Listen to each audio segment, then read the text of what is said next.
Welcome to Laugh Pack. Our goal is to complete that floor and make it into a living space. Hopefully there are 0 collapses and make it look 100% prettier. Cook banned from candles. Smith's attempting straight lines. Coward directing. From under a table. Stay to the end castle makeover or medieval insurance claim. And if bandits show up RimWorld style, I'm blaming the goats.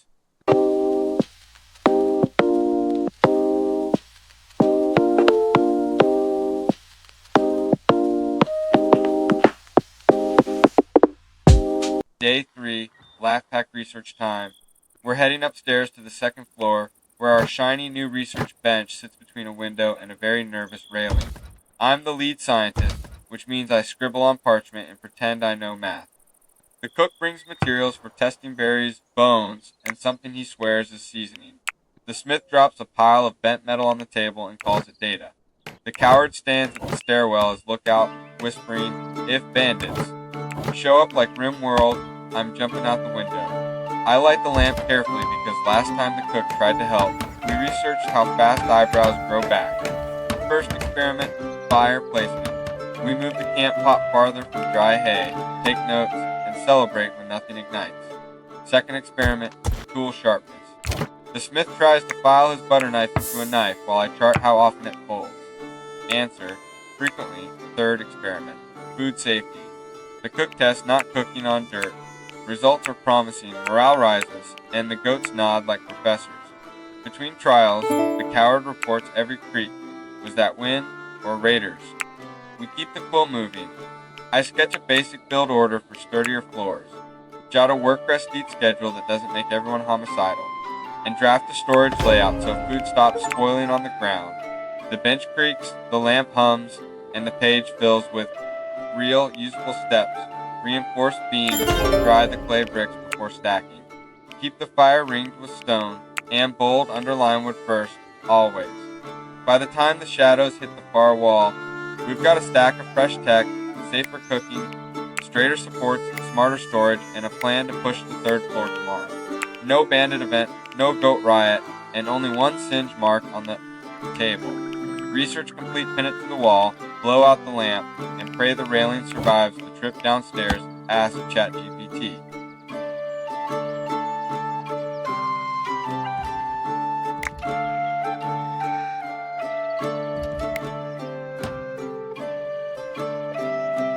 We didn't find them by the creek. These were sprawled behind the wood pile under the limestone.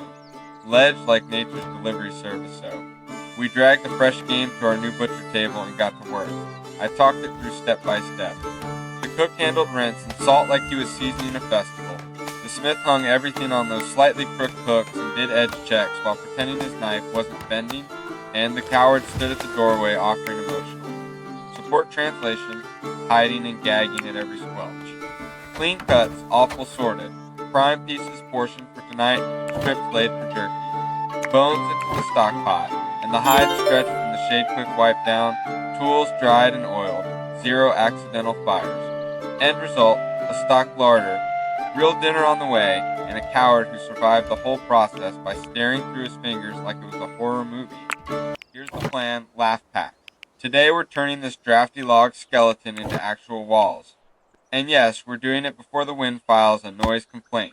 I've got stakes in the ground for the corners, a chalk line that only bends a little, and a bucket of clay that our cook keeps calling sauce. Step 1, lay the sill logs. Smith, you and I roll these monsters into place end to end. Notch to notch like we're assembling the world's angriest Lincoln logs. Cook, stop taste testing the mortar. Coward, you're on lookout, which I'm told is medieval for hiding behind a barrel and narrating danger.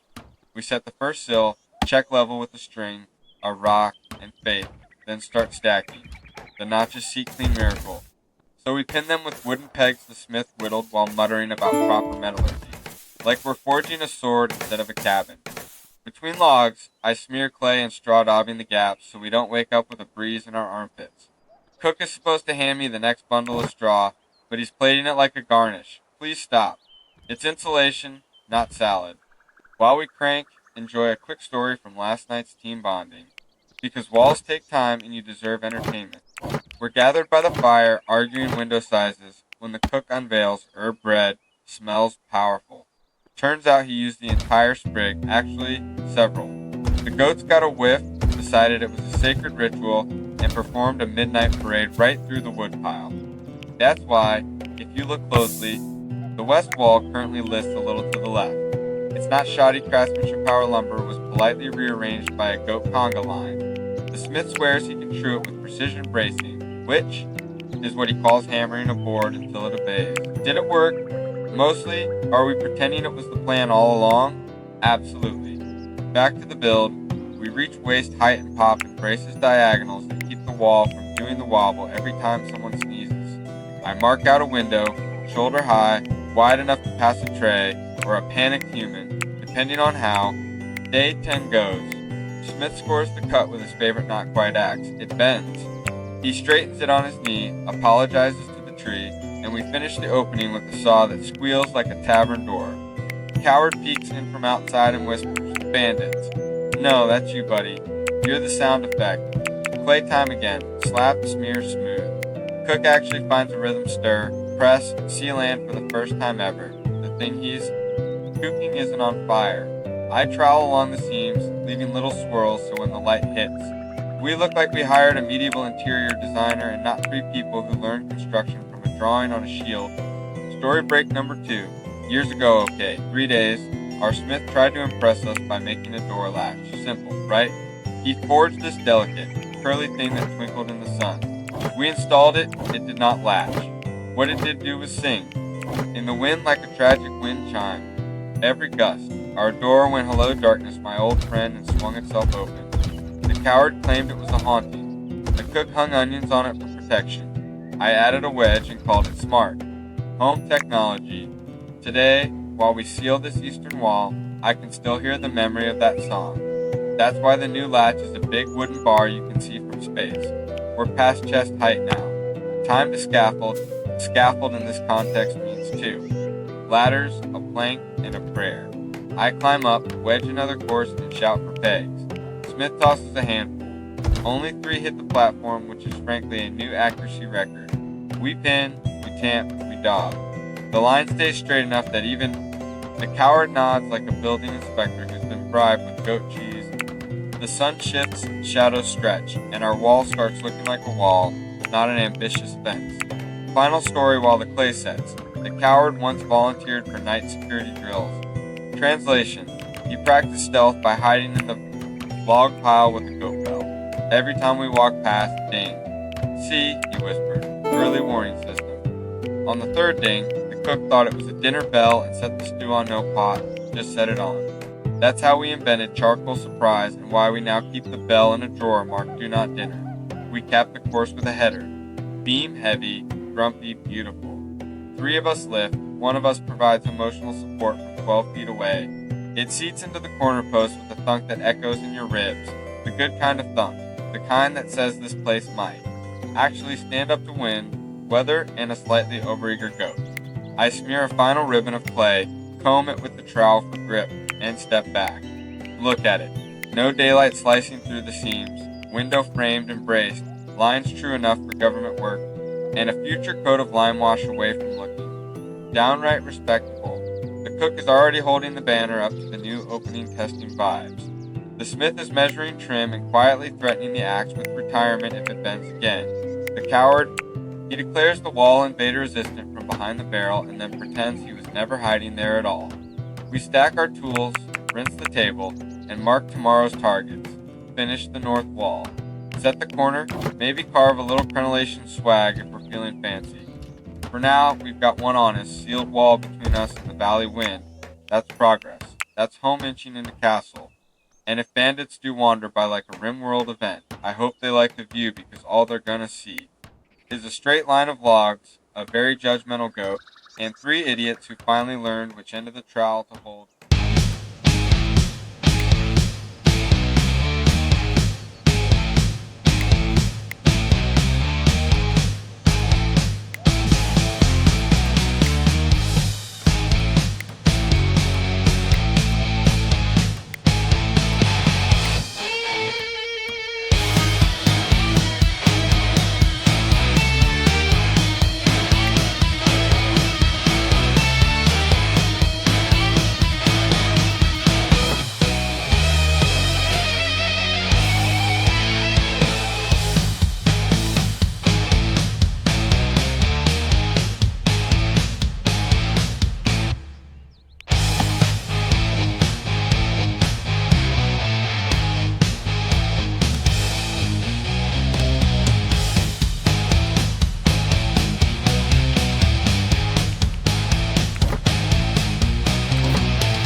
Give me 9 more minutes while we finish the base.